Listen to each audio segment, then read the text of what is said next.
What's up, guys? It's Sam back again with another video. Hopefully you guys are having a great day. Today I got a video that's about an hour some change. um it's a citizen hearing on UFO disclosures. I'm going to try to break it down into a couple parts so it's not so long, so that way you can always come back to the different parts and watch the video instead of having to sit there over an hour, almost 2 hours, trying to watch a video. But anyways, guys, if you're new to the channel, feel free to subscribe, leave a like or a comment down below. Let me know your thoughts on the video, and I greatly appreciate your time. Let's get into it. I'd have you read that letter.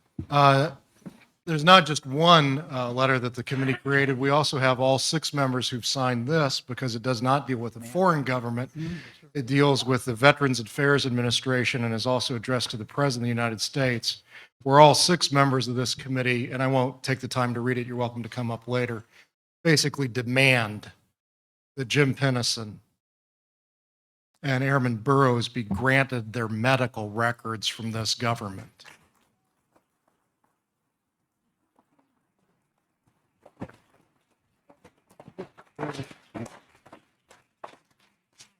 Just point of personal privilege, if I can just say that beyond the obvious benefits to those 2 heroic former members of the United States Air Force, the release of those records, the obvious medical benefits are clear, and that's alone enough reason for us to sign that. But the obvious implications of what's on those records in terms of breaking down the wall or putting another crack in that truth embargo are, I think, obvious to people in this room for sure. Let's go to our esteemed Honorable Paul Hellyer of Canada. We would give you 20 minutes, sir. Thank you very much, Mr. Chair, and thank you for giving me this opportunity to speak. My name, as I said, was Paul Hellyer. I'm a former Minister of National Defence for Canada. I served in 3 governments during a total of 23 and a half years as a Member of Parliament. Although as Minister of National Defence, I had sighting reports of UFOs. I was too busy to be concerned about them at the time because I was trying to unify the Army, Navy, and Air Force into a single Canadian Defence Force. And that itself was a kind of battle to the finish. So this was not high on my agenda.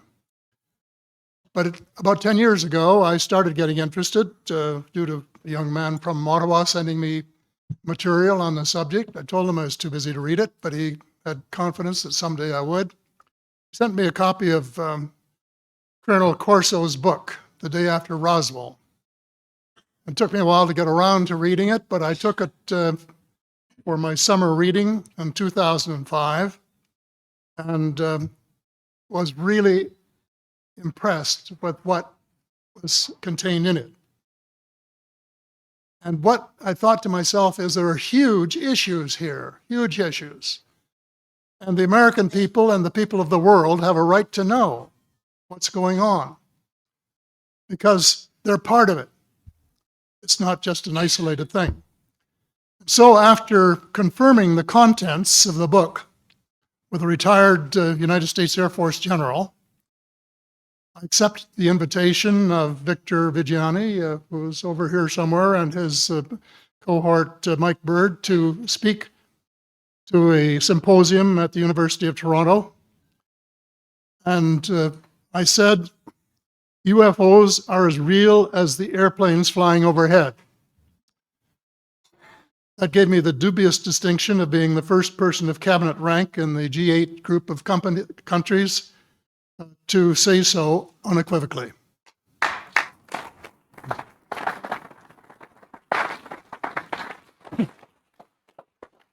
Since then, I've learned a lot. So if you guys don't know what this is a citizen hearing. So these are distinguished armed forces members from foreign governments and domestic.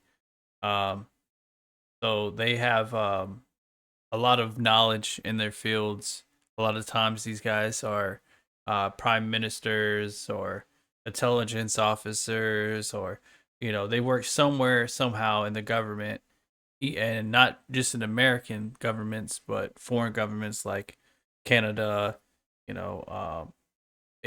Israel or et cetera, et cetera. So just to clarify, so you guys aren't kind of wondering about who these people are. They're just people that have served their countries and our countries, and they firsthand knowledge or have seen UFOs and stuff like that.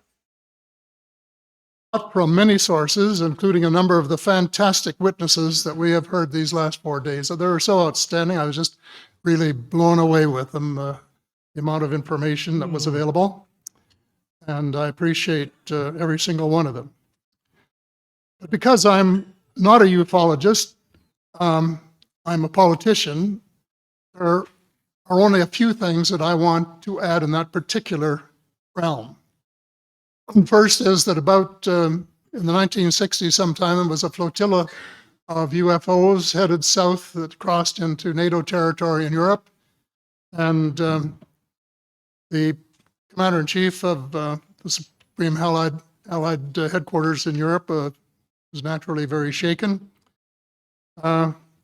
Fortunately, or maybe divine providence, before the panic button was pushed, the flotilla turned around and headed Sorry, back guys, north. keep you honest. Obviously, they had thought maybe they were Russian and they were. Only going off of a couple hours of sleep, so I do apologize if you see me yawn in this video. It's not intentionally, not that this is boring to me. It's just that I'm only going on a couple hours sleep, and yeah, I decided I don't want to go back to sleep, so I figured I'd make videos with you guys. Were very concerned about it. Anyway, an investigation was launched into this whole subject, and a document was prepared which concluded that at least 4 species had been visiting Earth for thousands of years. This is my own view at this stage as well. So 4 species of aliens or extraterrestrials, I guess that's what he's talking about. I imagine it'd be like the Greys, the Nords, the Reptilians, and then I'm not sure on the last one what the last one. So, except for that, there are just a couple of things that we've talked about that I'd like to refer to. And one was that we were referring to them as they until this morning when Linda Moulton Howe, I think she was the first one, actually named 3 different species. I have brought my latest book called Light at the End of the Tunnel, The Survival Plan for the Human Species, as an aide-memoire. And another thing too, I don't know how you guys take it, but a lot of these guys that come out and say, "Oh, well, I've seen aliens and I've had firsthand experience, or this thing happened here, and I have this knowledge of this. Go buy my book, go watch my movies, go buy my merchandise." It's always the same thing. These guys want you to go out here and buy their stuff. And to me, it kind of looks bad to me because, in particularly, you're telling people, okay, well, you know, this is real and this is real, so you have to go buy my book, or you have to go buy my merchandise, or you have to go see my movies. Like, if they're real, just show us the evidence. Just show us the proof that these guys are real. Like, you know, these things are real. These extraterrestrials are real. You know, like, I'm not going to go out here and spend my money on a book, you know, just so that way you can get rich off of, you know, a lot of times they're not telling the truth. So they're telling us lies and they're getting rich off the lies. You know, they're just going off of what's popular, and they're trying to, you know, get some type of income source by you know, deceiving the public. It's just like the government. The government says you got to pay tax for this and this and this and this and this. And then if you owe the government money, the government will come after you. But when the government owes you money, they take forever to pay you. So it doesn't really add up or make any sense to me. Hopefully you guys can understand what I'm talking about. If not, you know, just think about it this way. When you go and file your taxes and then the government takes a portion out of your taxes, you know, or like when you get paid every month, you get your state taxes and federal taxes are removed from your paycheck, depending on where you live.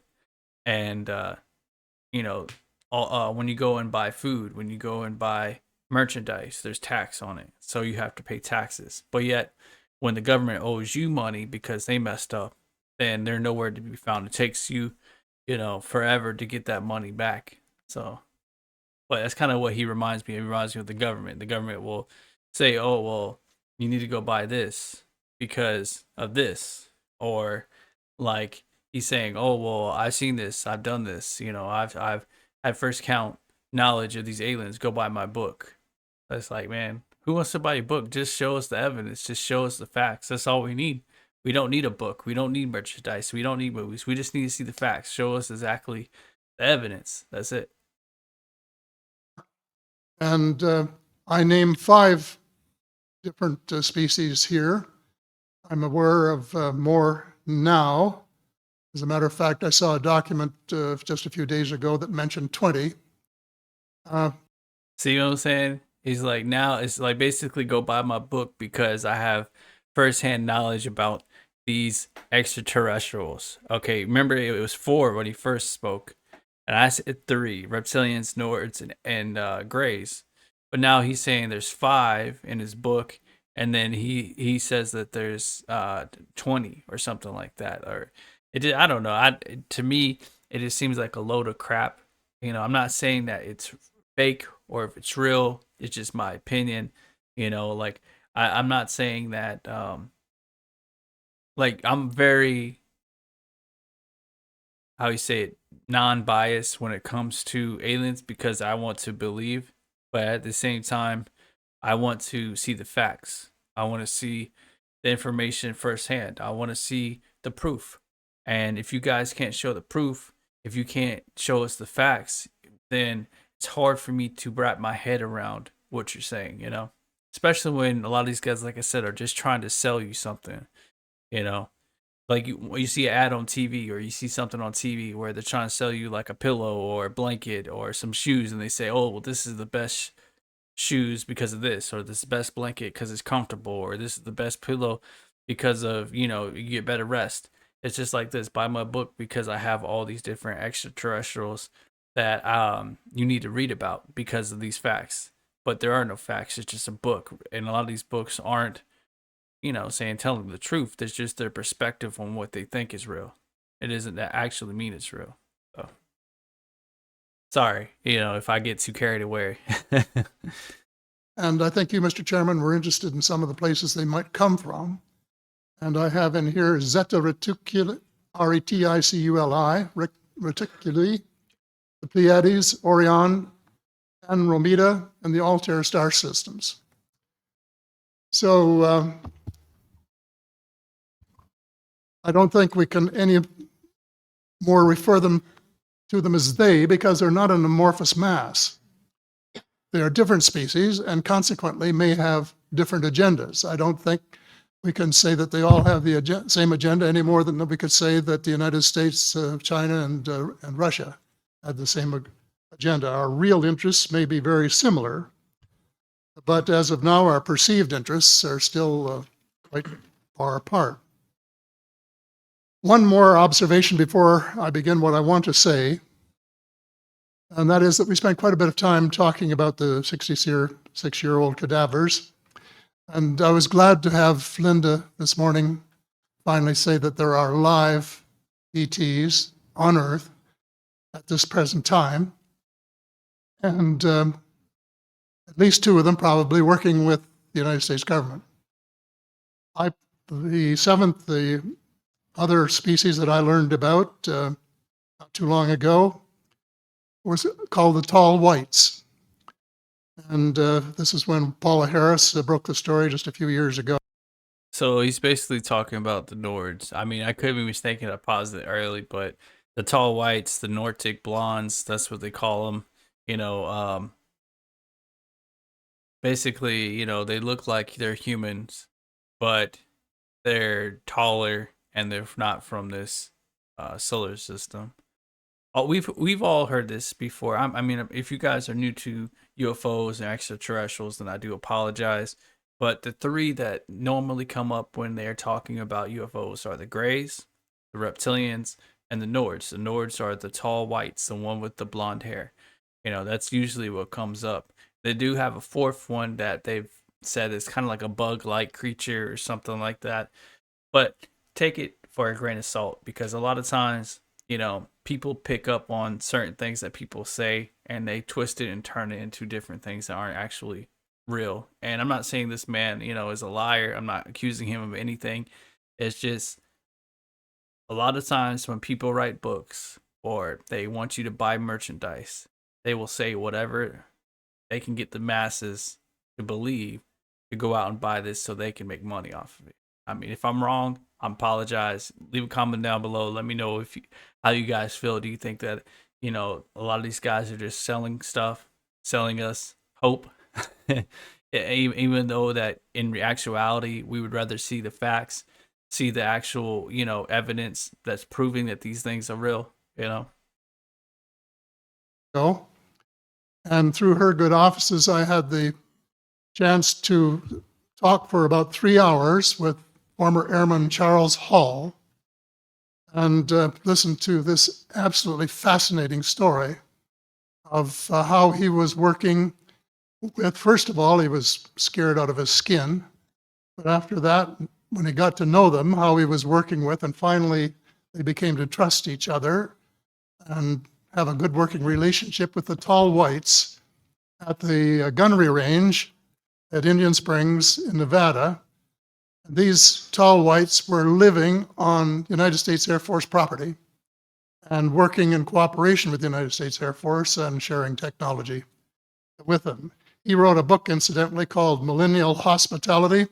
There are 4 different versions, but Paula says that Millennial Hospitality, number 2, is the best. I think that's the one I read, and it's a very interesting read if you want to sort of get inside the problem of what it's like to bump into these people floating across the terrain in the desert. Enough on that for now. My interest is in full disclosure. And my only caveat is I think probably I would say 95 to 98% full disclosure. I know of 1 or 2 things that I'm not sure should be in the public domain, at least yet. They will be someday, I'm sure, but not maybe immediately. But just as children survive the idea of the tooth fairy and Santa Claus when they become adult, I think that tax-paying citizens are quite capable of accepting the new and broader reality that we live in a cosmos teeming with life of various sorts. The fact that some other civilizations are more advanced than we are may be humbling, but that could be a necessary step in our survival. The world is an unholy mess. We have it best until the end of this decade. In my book, I said we have 10 years. Notice how he said unholy mess. So there's this other theory, I don't know if you guys have heard this, so let me know, comment down below. A lot of what people are seeing, these extraterrestrials, quote unquote, this is also just a theory, so keep that in mind, that they are fallen angels or even demons. A lot of people believe that these are just, because these aliens are not from our solar system, they're actual interdimensional beings, that they think that these guys could just be demons or fallen angels. So I don't know, just when he said unholy mess, it just kind of brought that to my attention, what has also been said. So if you guys think that, leave a comment down below. Let me know, do you believe that these beings are extraterrestrials, or do you think there's something else more, like maybe demons or fallen angels? So I'm just curious to see what your thoughts are. Years to stop global warming if we don't want it to be beyond the point of no return. 2 years has gone past since it was written. So I say we have until the end of the decade to arrest global warming. Yet our leaders don't even talk about it very much except in a superficial way. They appear to be more interested in starting wars to control more oil and, in effect, prolong the gravity of the threat. Of course, even if they took the problem seriously, they wouldn't have the finances to finance the transition from oil to the clean economy, to clean energy, because we have an infinitely silly banking and financial system in the Western world.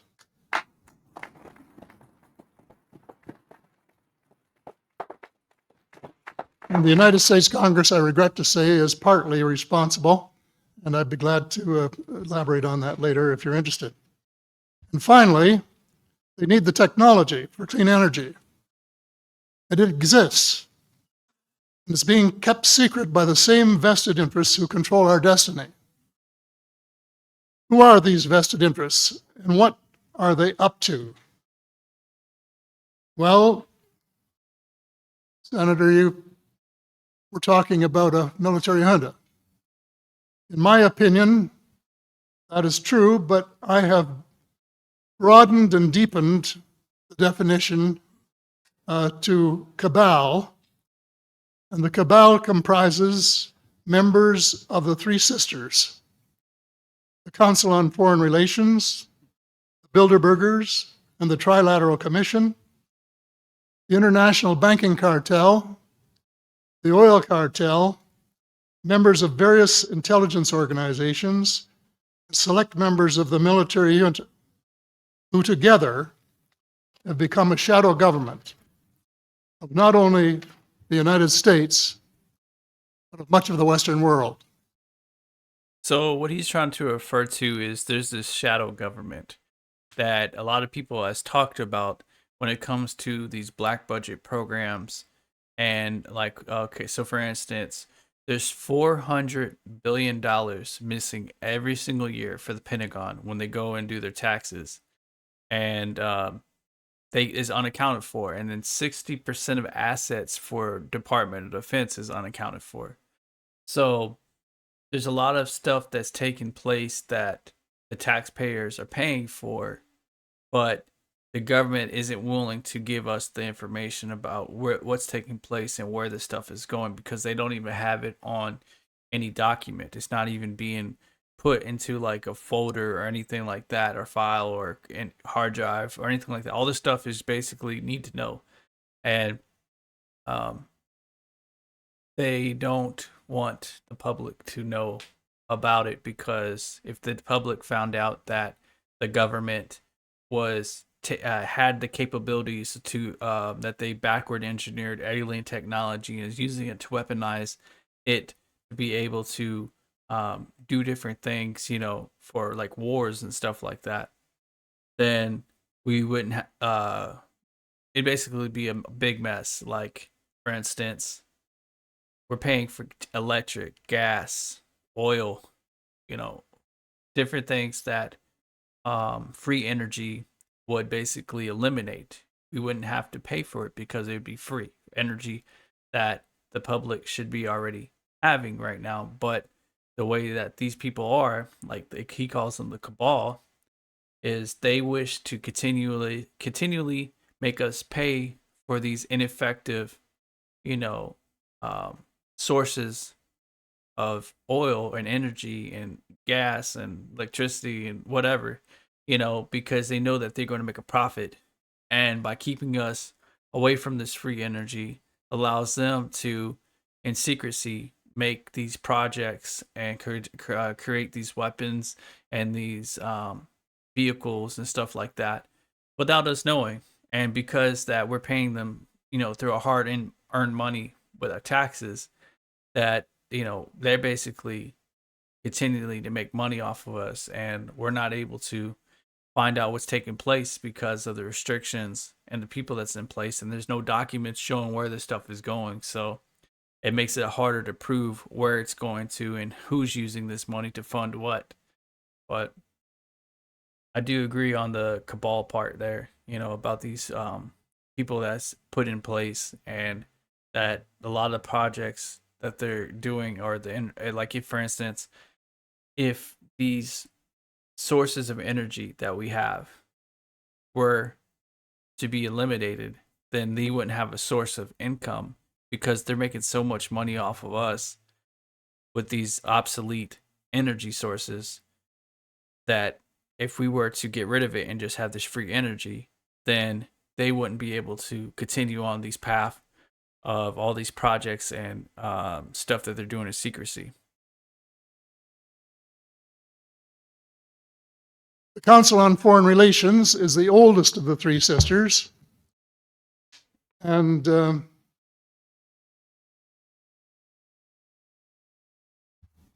As early as October 1940, years before Germany surrendered to the Allied armies and to vaporize Hitler's vision of empire, the Council's Economic and Financial Group drafted a memorandum outlining a comprehensive policy, quote, to set forth the political, military, territorial, and economic requirements of the United States in its political potential leadership of the non-German world, including the United Kingdom itself, as well as the Western Hemisphere and the Far East. The Council made no effort to disguise the fact that the purpose of the Grand Area and later world hegemony was to support an expanding U.S. economy, to provide it with raw materials and markets for its products. This was labeled the national interest, quote unquote. It was equally clear that the national interest was the interest of the ruling elite, whose members comprised the council. The real interests of the majority of rank and file Americans was never a factor in the equation.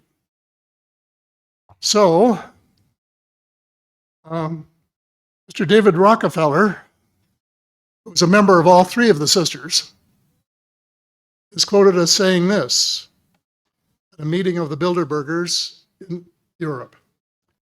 So the three richest families are also in this group: the Rothschilds, the Bilderbergers, and what was the last one he said? Excuse me. Rockefeller. So Rockefeller, Bilderbergers, and Rothschilds. Those are three names that you want to pay attention to, because all throughout history they've had their hands in all different types of things when it comes to like the government and everything like that. Even coming from over, I believe it was England, they were part of like the banks or something, centralized banks, where like their family all owned like a bank in each country or something like that. And it's a big mess. We'll have to do a video on that and actually go do a deeper dive into it, so that way I can be able to talk to you a little bit more in deep detail, because what I'm saying right now isn't as far deep as I'd like to go with you guys. So I don't want you guys to take anything as far as misinterpretation. Who was a member of all three of the sisters, is quoted as saying this at a meeting of the Bilderbergers in Europe. We are grateful to the Washington Post, the New York Times, Time Magazine, and other great publications whose directors have attended our meetings and respected their promises of discretion for almost 40 years. It would have been impossible for us to develop our plan for the world if we had been subjected to the lights of publicity during those years. But the world is more sophisticated, prepared to march toward a world government. The supranational sovereignty of an intellectual elite and world bankers is surely preferable to the national autodetermination practiced in past centuries. He, of course, pretended he didn't say that, but the witness, this is reported by Daniel Estulin, a thoroughly reliable a reporter who has written the true story of the Bilderberger Group. And if you want to really get inside of what's been going on there for this long time, that's a good place to go. So anyway, you hear what Mr. Rockefeller said, and so there you have it. The aim of the game is a world government comprising members of the cabal who are elected by no one and accountable to no one. So basically they want to create a one world government, you know, with one form of currency. And this is where also Project Bluebeam comes into as far as like they want to create this extraterrestrial, you know, thing that happens, so that way all the world governments will unite into one to form against this super entity from not from this world or something like that. Because like even I think it was Reagan, he was like, wouldn't it be strange if all all of the governments basically came together against a force from not from our planet or something like that. That's like a hint at like um, a one world government. That's what the future that they were trying to achieve, or something like that. Me personally, I mean, I don't think it's going to be possible for that, especially like we've seen what happens when people go into like a country like Afghanistan and you're there for so many years. Every country that's went there has lost. No country has been able to take over Afghanistan. Eventually, they dry out, they lose a lot of people, a lot of money, and it just becomes a waste, because they're not able to um take control of that country. It's super hard. But that's what he's trying to explain, though, as far as like the cabal. They're trying to basically form a one world government, and without any types of elections and stuff like that. And according to Mr. Rockefeller, the plan is well advanced. Does this help you to understand why our civil rights are being taken away from us? I say us because Canada too is included in the grand plan. A giant leap in the wrong direction followed the end of the Cold War. No one could have been happier than I was when the Berlin Wall came down on November the 9th, 1989. The elation on our side of the curtain was near universal and very significant on the other side as one country after another regained its freedom. Nearly everyone believed that it was the dawn of a new era of peace and prosperity for people everywhere. There was much talk of a peace dividend. The prospects were dazzling in their scope and diversity. It was a unique and God-given opportunity for a new, braver, and fairer world. We blew it. We blew the chance of a lifetime to do good things.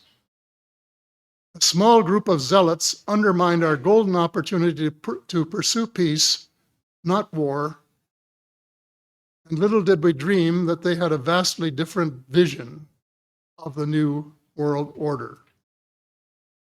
Their plan, which is now commonly known as the Project for a New American Century, included preventive wars in clear violation of international law, regime change wherever and whenever the U.S. desires, and if they can get away with it without excessive casualties, the establishment of a kind of economic and cultural hegemony with America acting as constabulary, quote unquote. That was their word, globally. This was to be accomplished without authority of the United Nations and without the restraint of existing international treaties. It would involve a military buildup unprecedented in peacetime history. It could trigger an arms race, which is precisely the opposite of the peace dividend that the world had rightly looked forward to. The Machiavellian scheme involved secret police, the curtailment of civil liberties in defiance of the U.S. Constitution, and a moribund economy operating way below its potential. Exactly those features for which the Soviet Union was held in contempt.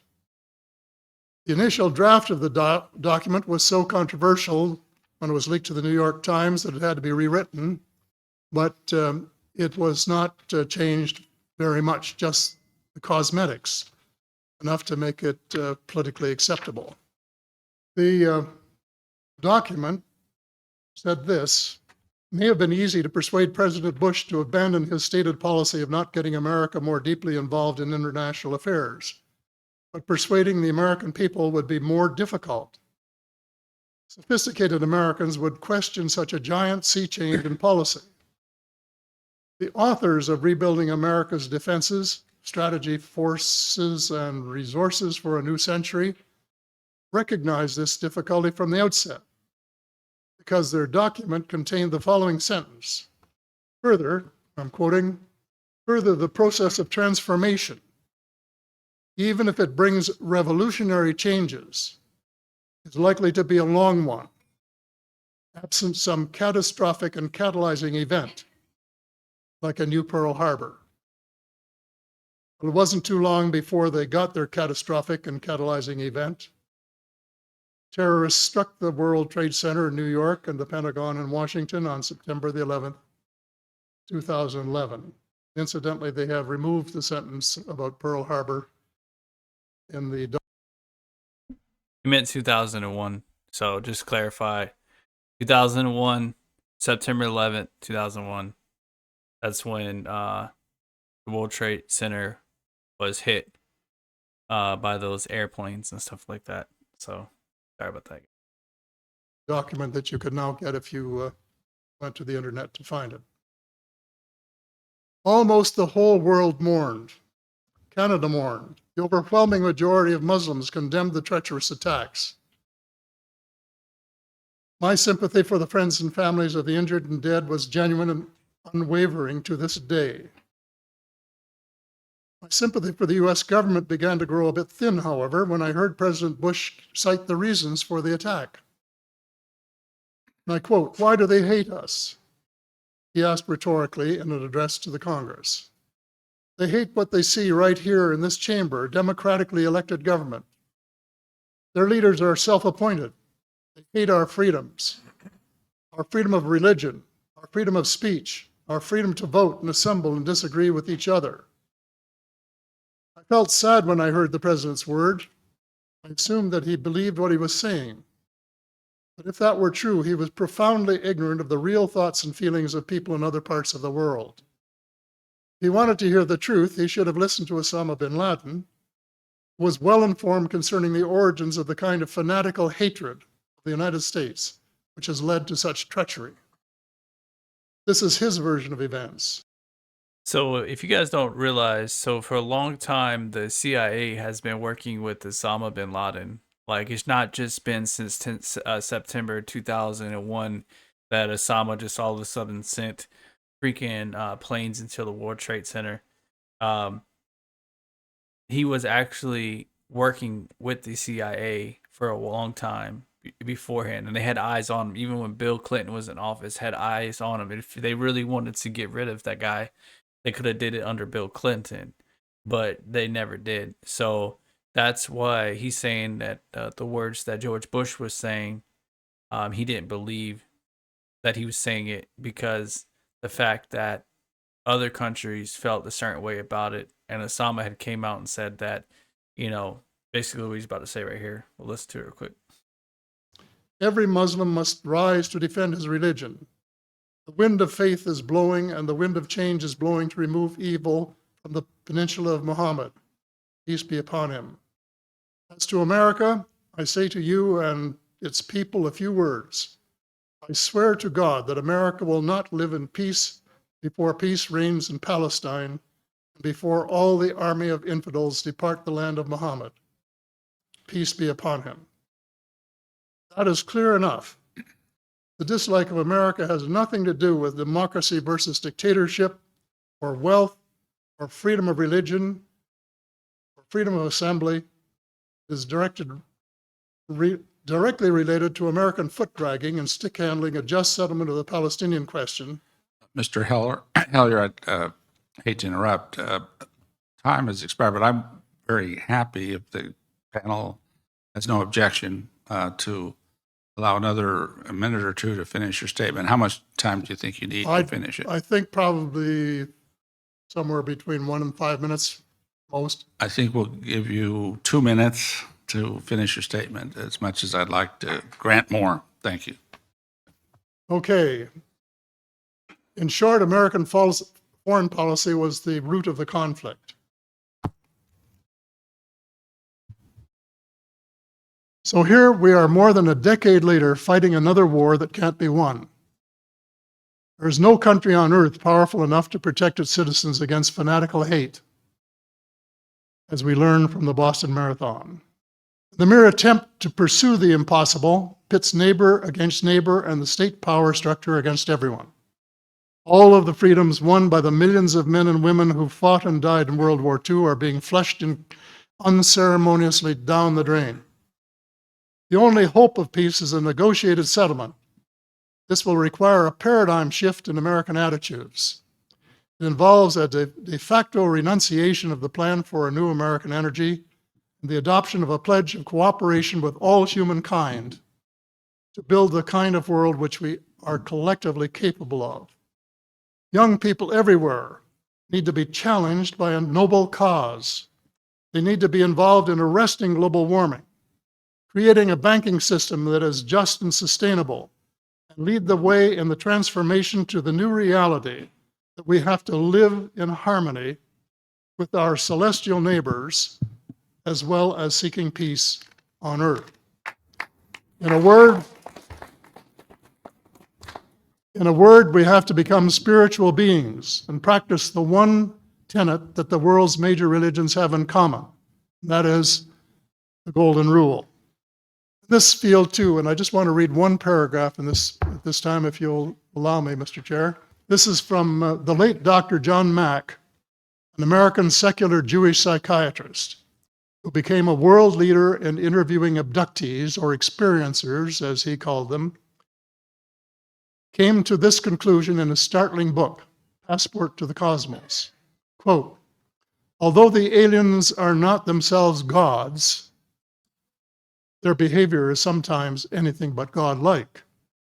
Abductees consistently report that the beings seem closer to the Godhead than we are, acting as messengers, guardian spirits, or angels, intermediaries between us and the divine source. Thank you. Thank you very much. So remember what I was saying in the beginning of the video, a lot of people like take these aliens or extraterrestrials. They have this theory that it could be fallen angels or demonic beings and stuff like that. That's kind of like something similar to what he's saying. And yeah, it's very interesting. I'm gonna stop it right here. We're at 25 minutes in. So this will be part 1, and then I'll probably do part 2, part 3, and then if people are still engaging and want to finish the rest of the video, do part 4. But yeah, I appreciate you guys for watching. My name is M. If you are new to the channel, make sure you subscribe, leave a like or a comment down below. Let me know what your thoughts are. How do you feel about extraterrestrials? Do you think that we are living in an age to where we just have to get used to the idea of extraterrestrials being here? Or do you even think that they're real? Do you think it's just something that the government's concocted to make us see one thing and then they're working on something else completely, you know? Like right now we're helping the Ukraine and sending all this money over to this foreign country, when in reality we have people in this country that could use it. We have homeless veterans, we have single mothers, you know, that are barely making ends meet. You know, rent's high, gas is high, electric is high, food is high, everything is high, you know, but we're sending all this money to Ukraine and these black budget programs, and we don't even know where the money's going. So yeah, but anyways guys, I appreciate you guys watching. My name is M, and I will catch you guys later. Peace.